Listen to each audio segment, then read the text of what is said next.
मुख्यमंत्री श्रीमान पी विजयन जी, केंद्रीय कैबिनेट के मेरे सहयोगीगण, मंच पर मौजूद अन्य सभी महानुभाव और केरला के मेरे भाई और बहनों, കേരള ഗവർണർ രാജേന്ദ്ര അർലേക്കർ ജി, മുഖ്യമന്ത്രി ശ്രീ പി പിണറായി വിജയൻ ജി, കേന്ദ്രമന്ത്രിസഭയിലെ എൻ്റെ സഹപ്രവർത്തകരെ, വേദിയിലും സദസ്സിലും ഉപവിഷ്ടരായിട്ടുള്ള മഹാനുഭാവന്മാരെ, കേരളത്തിലെ എൻ്റെ സഹോദരി സഹോദരന്മാരെ, എല്ലാവർക്കും എൻ്റെ നമസ്കാരം.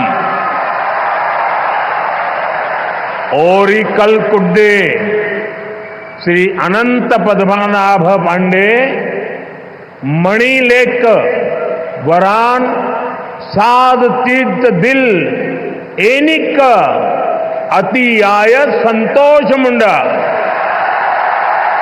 എല്ലാവർക്കും എൻ്റെ നമസ്കാരം. ഒരിക്കൽ കൂടി ശ്രീ അനന്ത പത്മനാഭന്റെ മണ്ണിലേക്ക് വരാൻ സാധിച്ചതിൽ എനിക്ക് അതിയായ സന്തോഷമുണ്ട്. साथियों, आज भगवान आदि शंकराचार्य जी की जयंती है. 3 वर्ष पूर्व सितंबर में मुझे उनके जन्मभूमि क्षेत्र में जाने का सौभाग्य मिला था. मुझे खुशी है कि मेरे संसदीय क्षेत्र काशी में विश्वनाथ धाम परिसर में आदि शंकराचार्य जी की भव्य प्रतिमा स्थापित की गई है. मुझे उत्तराखंड के केदारनाथ धाम में आदि शंकराचार्य जी की दिव्य प्रतिमा के अनावरण का भी सौभाग्य मिला है. और आज ही देवभूमि उत्तराखंड में केदारनाथ मंदिर के पट खुले हैं. केरला से निकलकर देश के अलग अलग कोनों में मठों की स्थापना करके आदि शंकराचार्य जी ने राष्ट्र की चेतना को जागृत किया. इस पुनीत अवसर पर मैं उन्हें श्रद्धापूर्वक नमन करता हूं. സുഹൃത്തുക്കളെ, ഇന്ന് ഭഗവാൻ ആദി ശങ്കരാചാര്യ ജയന്തിയാണ്. 3 വർഷങ്ങൾക്ക് മുൻപ് സെപ്റ്റംബറിൽ എനിക്ക് അദ്ദേഹത്തിന്റെ ജന്മഭൂമി ക്ഷേത്രം സന്ദർശിക്കാനുള്ള സൗഭാഗ്യം ലഭിച്ചു.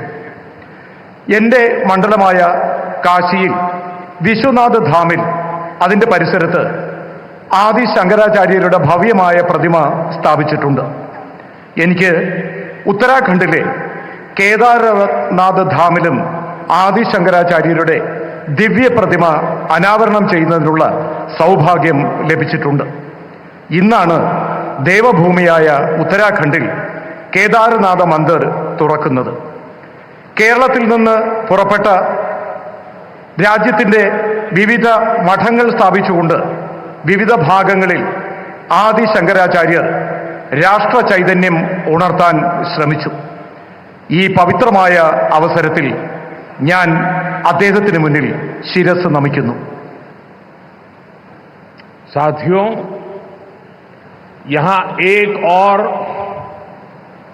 अपनी संभावनाओं के साथ उपस्थित ये विशाल समुद्र है और दूसरी ओर प्रकृति का अद्भुत सौंदर्य है. और इन सब के बीच हम न्यू एज डेवलपमेंट का सिंबल ये विजिंगम डीप वाटर सी पोर्ट है. मैं केरला के लोगों को, देश के लोगों को बहुत बहुत बधाई देता हूं. സുഹൃത്തുക്കളെ, ഇവിടെ ഒരു ഭാഗത്ത് അപാരമായ സാധ്യതകളുള്ള വിശാലമായ സമുദ്രം, മറുഭാഗത്ത് പ്രകൃതി സൗന്ദര്യം വാർന്നൊഴുകുന്ന വിവിധ പ്രദേശങ്ങൾ. ഇതിനിടയിൽ ഇന്ന് ന്യൂ ഏജ് ഡെവലപ്മെന്റിന്റെ മാതൃകയായി ഈ വിഴിഞ്ഞം ഡീപ്പ് വാട്ടർ സീപോർട്ട് നിലനിൽക്കുന്നു. ഞാൻ കേരളത്തിലെ ആളുകൾക്കും ദേശവാസികൾക്കും अभिनंदनങ്ങൾ അറിയിക്കുകയാണ്. साथियों, इस सी पोर्ट को 8,800 करोड़ रुपीस की लागत से तैयार किया गया है।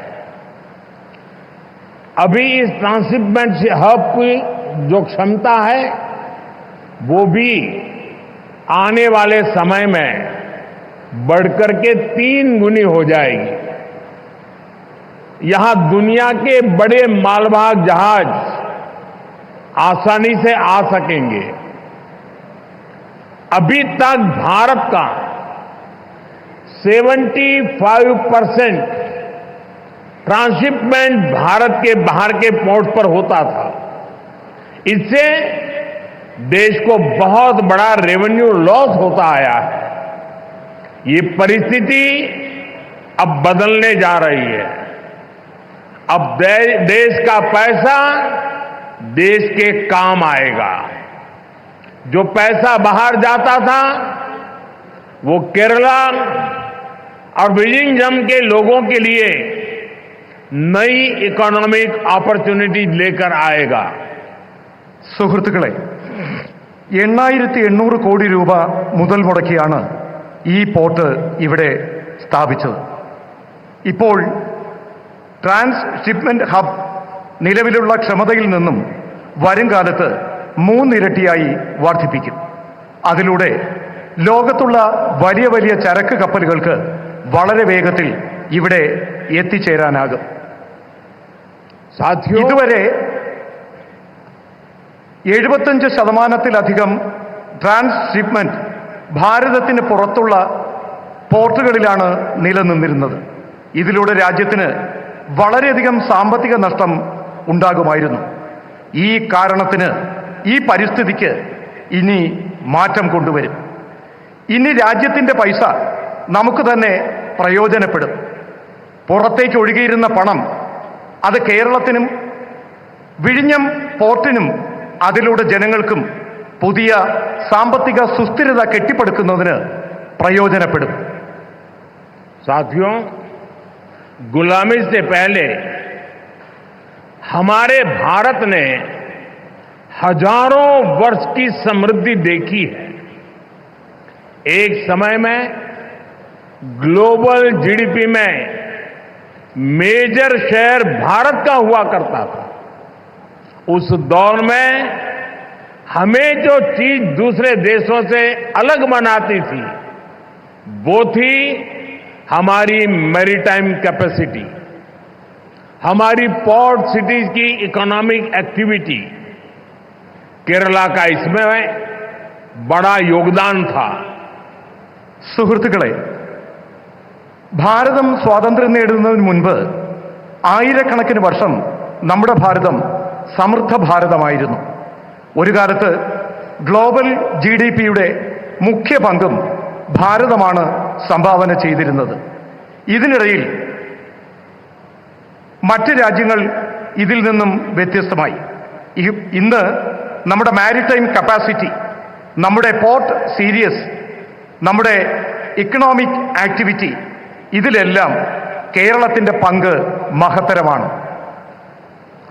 केरला से अरब सागर के रास्ते दुनिया के अलग अलग देशों से ट्रेड होता था. यहां से जहाज व्यापार के लिए दुनिया के कई देशों में जाते थे. आज भारत सरकार देश की आर्थिक ताकत के उस चैनल को और मजबूत करने के संकल्प के साथ काम कर रही है. भारत के कोस्टल स्टेट, हमारी पोर्ट सिटीज विकसित भारत की ग्रोथ का अहम सेंटर बनेंगे.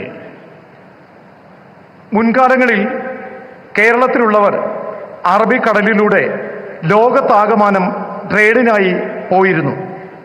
ഇവിടെ നിന്നും കപ്പലുകൾ വ്യാപാരത്തിനായി ലോകത്തിന്റെ വിവിധ ഭാഗങ്ങൾ സന്ദർശിച്ചിരുന്നു. ഇന്ന് ഭാരത സർക്കാർ രാജ്യത്തിന്റെ സാമ്പത്തിക ശക്തിയായ ഈ ചാനലിനെ കൂടുതൽ ശാക്തീകരിക്കാനുള്ള നടപടികളുമായി മുന്നോട്ട് പോവുകയാണ്. ഭാരതത്തിന്റെ കോസ്റ്റൽ സ്റ്റാറ്റസ്, നമ്മുടെ പോർട്ട് സിറ്റീസ്, വികസിത ഭാരത സങ്കല്പത്തിന്റെ പുരോഗതിക്ക് പ്രധാന സെന്ററായി മാറും. मैं अभी पोर्ट की विजिट करके आया हूं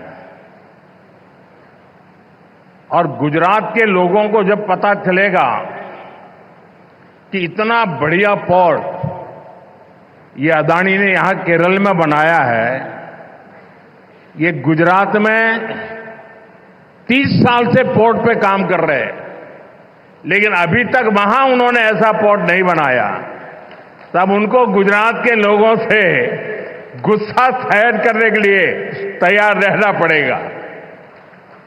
അദാനി വളരെ വേഗത്തിൽ നമ്മുടെ വിഴിഞ്ഞം പോർട്ടിന്റെ നിർമ്മാണം പൂർത്തിയാക്കി.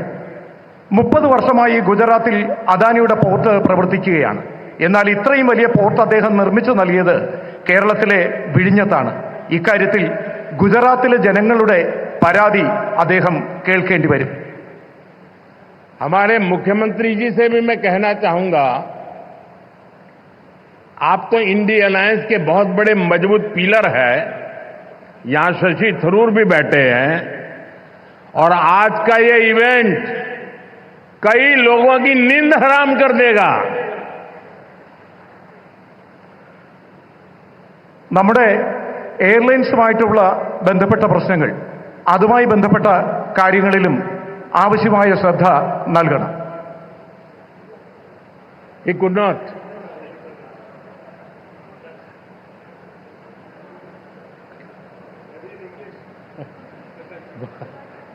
वेल मैसेज चला गया जहां जा रहा था.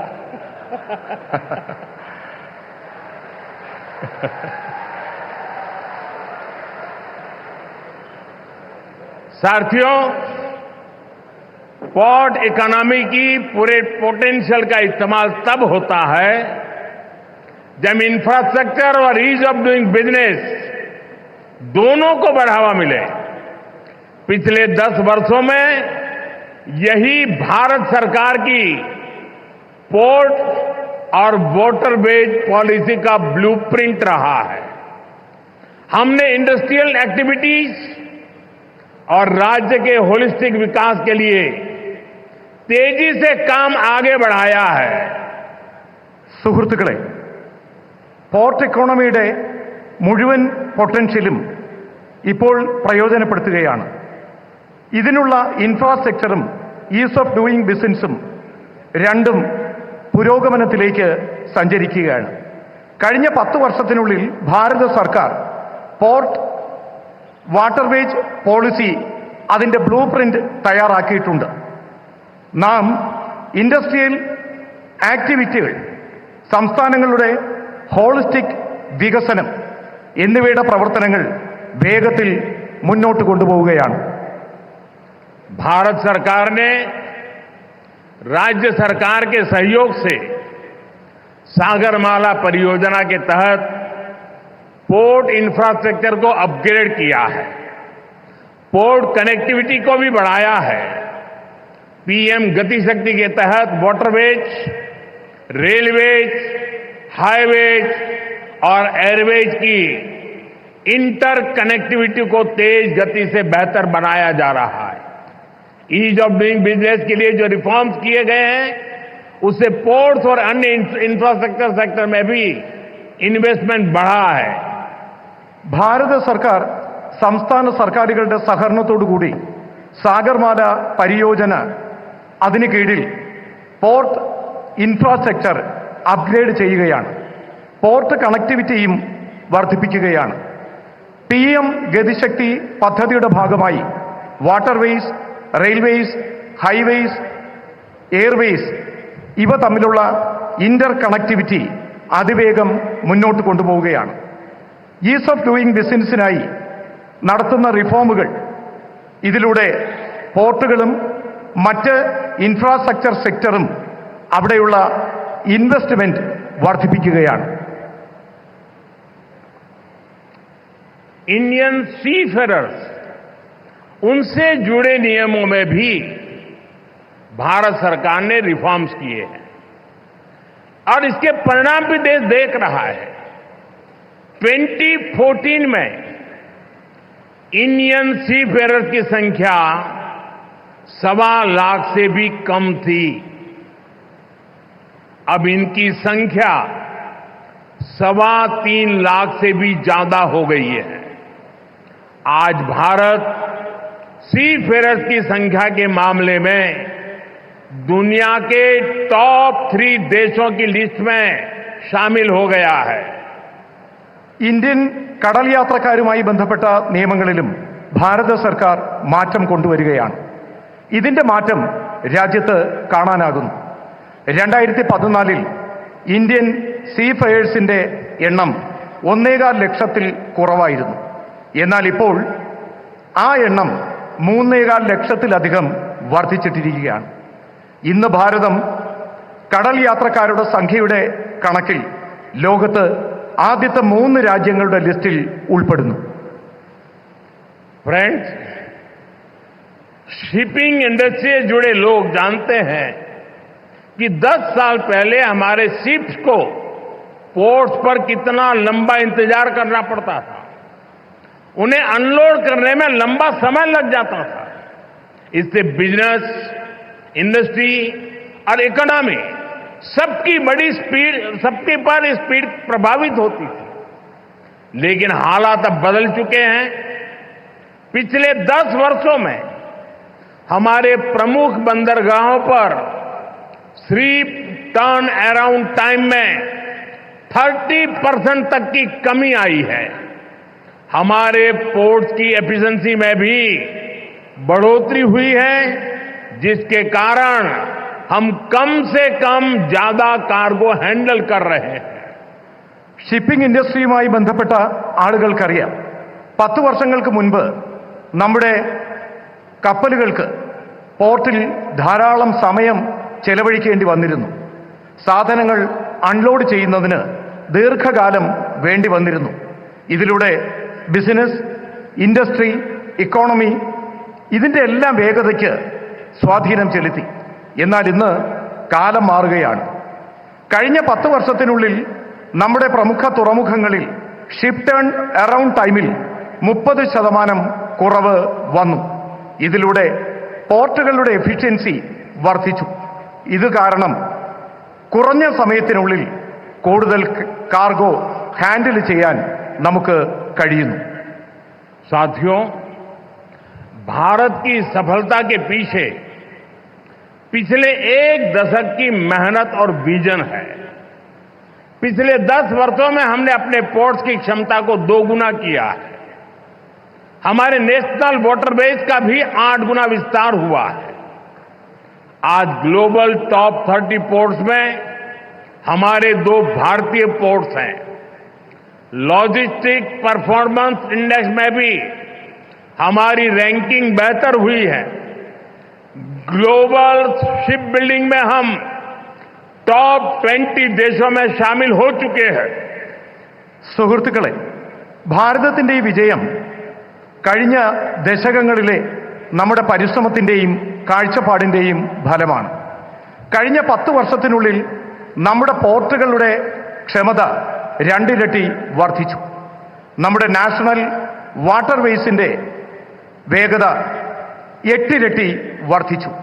ഇന്ന് ഗ്ലോബൽ ടോപ്പ് 30 പോർട്ടുകളിൽ നാം 2ാം സ്ഥാനത്ത് നമ്മുടെ 2 പോർട്ടുകളുണ്ട്. ലോജിസ്റ്റിക്സ് പെർഫോമൻസ് ഇൻഡെക്സിലും നമ്മുടെ റാങ്കിംഗ് മികച്ചതാണ്.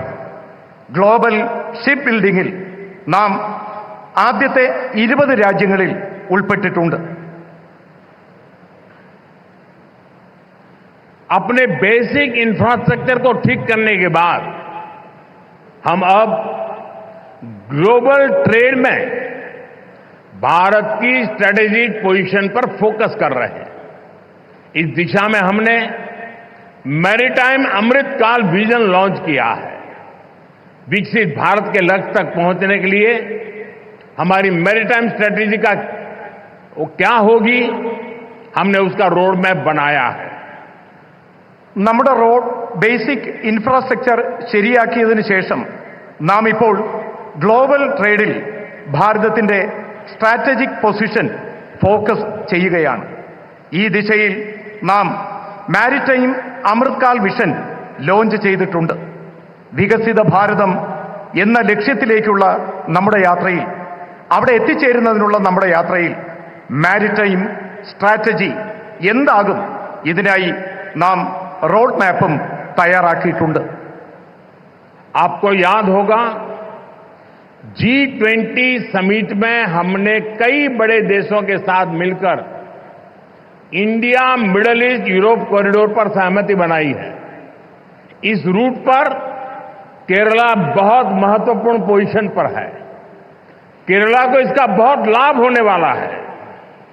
നിങ്ങൾക്ക് ഓർമ്മ കാണും, G20 സബ്മിറ്റിൽ നാം വലിയ രാജ്യങ്ങളോടൊപ്പം ചേർന്ന് India middle east Europe corridor എന്ന കാര്യത്തിന് അനുവാദം നേടിയിട്ടുണ്ട്. ഈ റൂട്ടിൽ കേരളം വളരെ മുന്നിലാണ് പ്രവർത്തിക്കുന്നത്. കേരളത്തിന് ഇതിലൂടെ വളരെയധികം ലാഭകരമായ കാര്യങ്ങൾ ഉണ്ടാകും. साथियों, देश के मैरीटाइम सेक्टर को नई ऊंचाई देने में प्राइवेट सेक्टर का भी अहम योगदान है. पब्लिक प्राइवेट पार्टनरशिप के तहत पिछले 10 वर्षों में हजारों करोड़ रुपए का निवेश हुआ है. इस भागीदारी से न केवल हमारे पोर्ट्स ग्लोबल स्टैंडर्ड पर अपग्रेड हुए हैं, बल्कि वो फ्यूचर रेडी भी बने हैं. प्राइवेट सेक्टर की भागीदारी से इनोवेशन और एफिशिएंसी दोनों को बढ़ावा मिला है. और शायद मीडिया के लोगों ने एक बात पर ध्यान केंद्रित किया होगा, जब हमारे पोर्ट मिनिस्टर अपना भाषण दे रहे थे तो उन्होंने कहा, अदानी का उल्लेख करते हुए उन्होंने कहा कि हमारी सरकार के पार्टनर एक कम्युनिस्ट गवर्नमेंट का मंत्री बोल रहा है प्राइवेट सेक्टर के लिए कि हमारी सरकार का पार्टनर ये बदलता हुआ भारत है.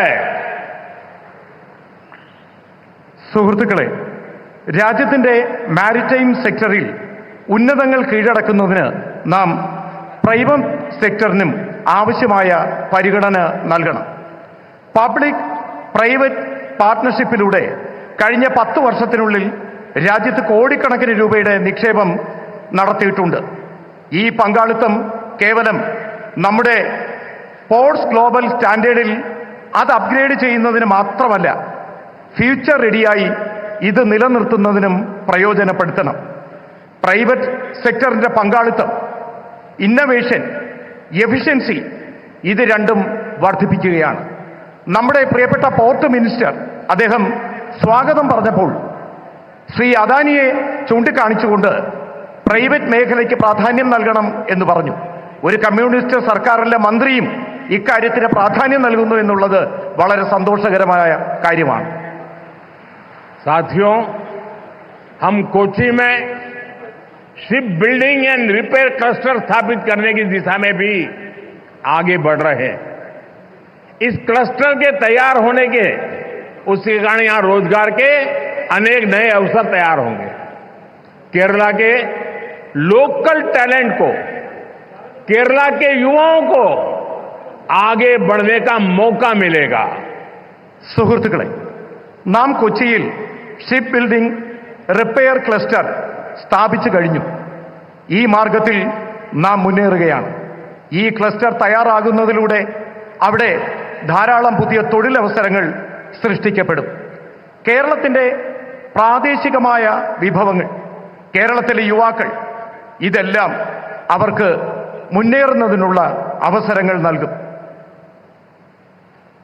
फ्रेंड्स, भारत की शिप बिल्डिंग कैपेबिलिटीज को बढ़ाने के लिए देश अब बड़े लक्ष्य लेकर चल रहा है.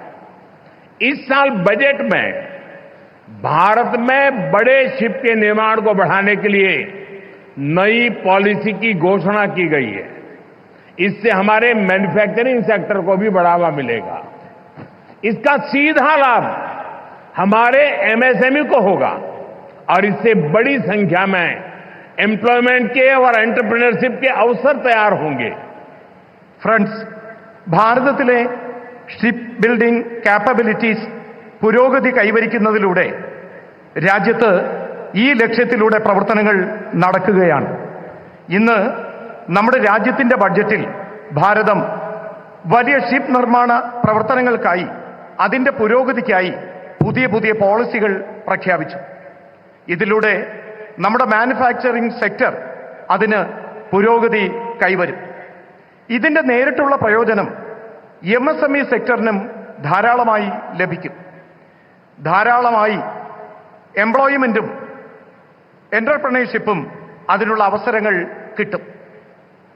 साथियों, सही मायनों में विकास तब होता है जब इंफ्रास्ट्रक्चर भी बिल्ड हो, व्यापार भी बढ़े और सामान्य मानवीय की बेसिक जरूरतें भी पूरी हो. केरला के लोग जानते हैं, हमारे प्रयासों से पिछले 10 वर्षों में केरला में पोर्ट इंफ्रा के साथ साथ कितनी तेजी से हाईवेज, रेलवेज और एयरपोर्ट से जुड़ा विकास हुआ है. कोल्लम बाईपास और अलापुजा बाईपास जैसे वर्षों से अटके प्रोजेक्ट को भारत सरकार ने आगे बढ़ाया है. हमने केरला को आधुनिक वंदे भारत ट्रेनें भी दी हैं. ഫ്രണ്ട്സ്, അടിസ്ഥാന സൗകര്യ വികസനം സാധ്യമാകുമ്പോഴാണ് യഥാർത്ഥത്തിൽ വികസനം സാധ്യമായി എന്ന് പറയാൻ കഴിയുന്നത്. വ്യാപാര മേഖല പുരോഗതി കൈവരിക്കണം. സാധാരണക്കാരായിട്ടുള്ള മനുഷ്യരുടെ അടിസ്ഥാന സൗകര്യങ്ങൾക്ക് വികസനം കൊണ്ടുവരണം. കേരളത്തിലെ ആളുകൾ ഇതെല്ലാം അറിയുന്നതാണ്. കഴിഞ്ഞ 10 വർഷത്തിനുള്ളിൽ ഞങ്ങളുടെ പരിശ്രമങ്ങൾ കേരളത്തിലെ പോർട്ട് ഇൻഫ്രാസ്ട്രക്ചർ വികസനത്തിനൊപ്പം അതിവേഗത്തിൽ ഹൈവേകളും റെയിൽവേയും എയർപോർട്ടും ഇതുമായി ബന്ധപ്പെട്ട വികസന പ്രവർത്തനങ്ങൾക്ക് പ്രാധാന്യം നൽകി. കൊല്ലം ബൈപ്പാസും ആലപ്പുഴ ബൈപ്പാസും വർഷങ്ങളായി മുടങ്ങിക്കിടന്ന ഈ പദ്ധതികൾ ഭാരത സർക്കാർ വളരെ വേഗത്തിൽ പ്രവർത്തനങ്ങൾ പൂർത്തിയാക്കി. फ्रेंड्स, भारत सरकार केरला के विकास से देश के विकास के मंत्र पर भरोसा करती है. हम कोऑपरेटिव फेडरलिज्म की भावना से चल रहे हैं.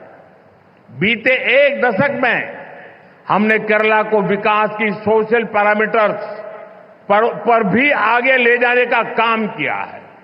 जल जीवन मिशन, उज्ज्वला योजना, आयुष्मान भारत, प्रधानमंत्री सूर्यघर मुफ्त बिजली योजना, ऐसी अनेक योजनाओं से केरला के लोगों को बहुत लाभ हो रहा है.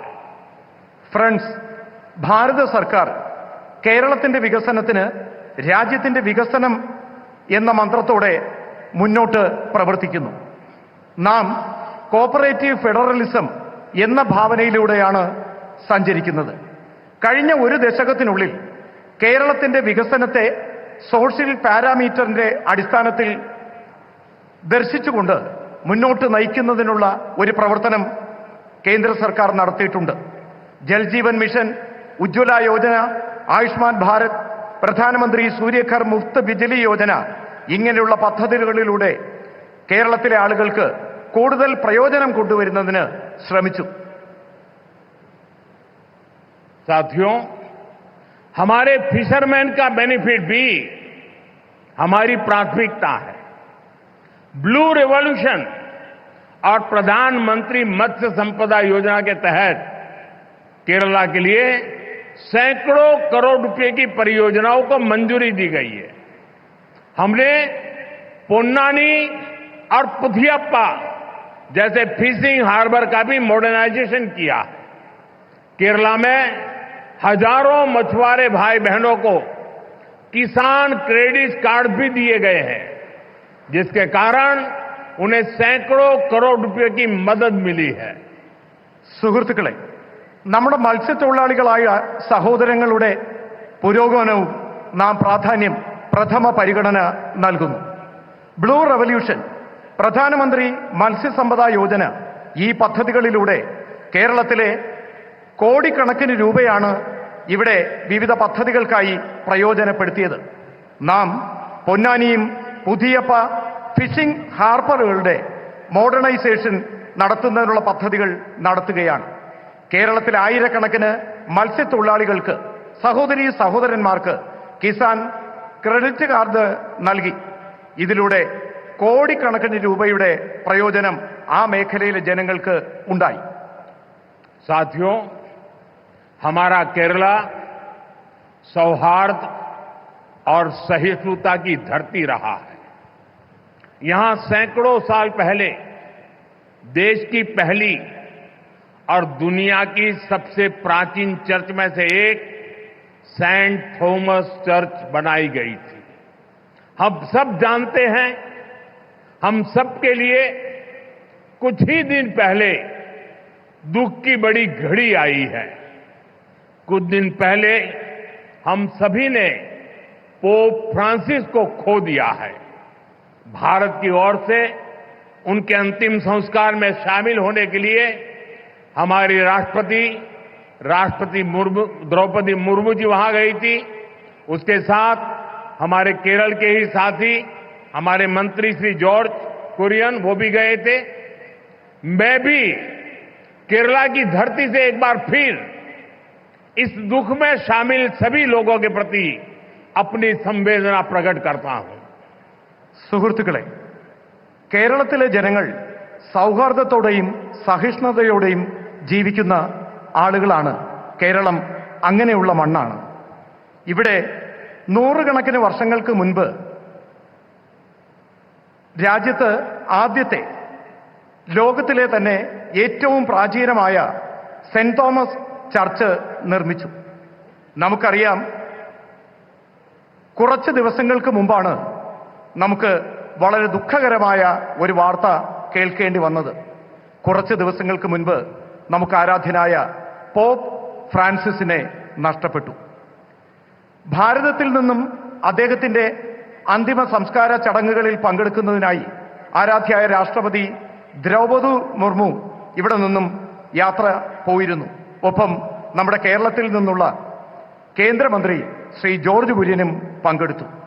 ഞാനും കേരളത്തിന്റെ മണ്ണിൽ നിന്നുകൊണ്ട് ഒരിക്കൽ കൂടി ഈ ദുഃഖകരമായ ആ വാർത്തയിൽ പങ്കുചേർന്നുകൊണ്ട് അദ്ദേഹത്തിന് അനുശോചനങ്ങൾ അറിയിക്കുകയാണ്.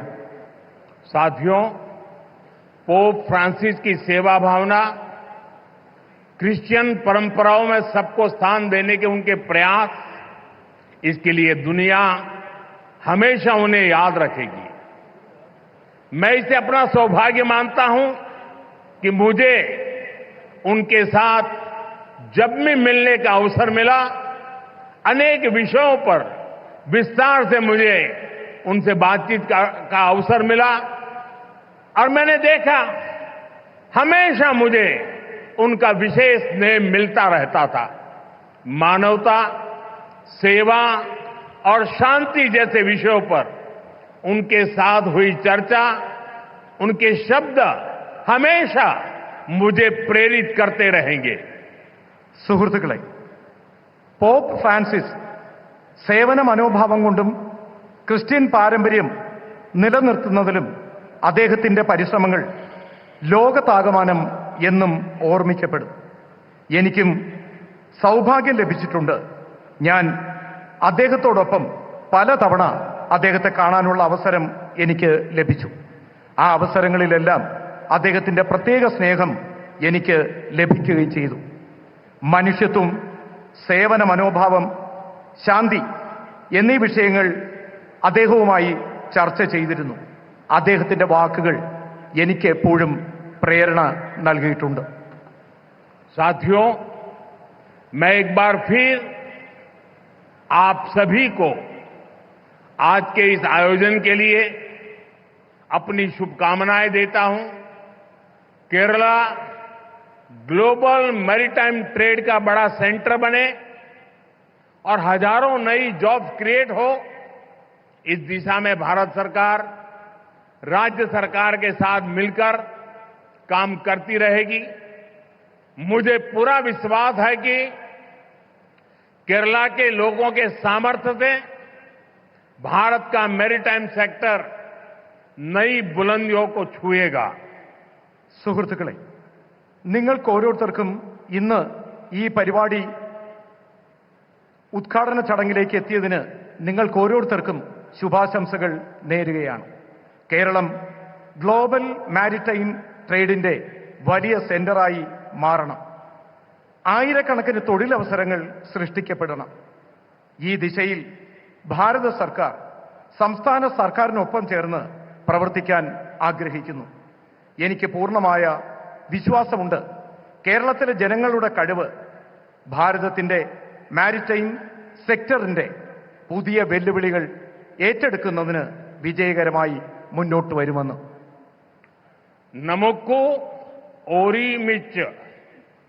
നമുക്ക് ഓരുമിച്ച് ഓരു വികസിത് കേരളം പട്ടുയാർത്ഥം ജയ് കേരളം ജയ് ഭാരത്. നമുക്കൊരുമിച്ച് ഒരു വികസിത കേരളം പടുത്തുയർത്താം. ജയ് കേരളം ജയ് ഭാരത്. ധന്യവാദ്. വളരെയധികം നന്ദി.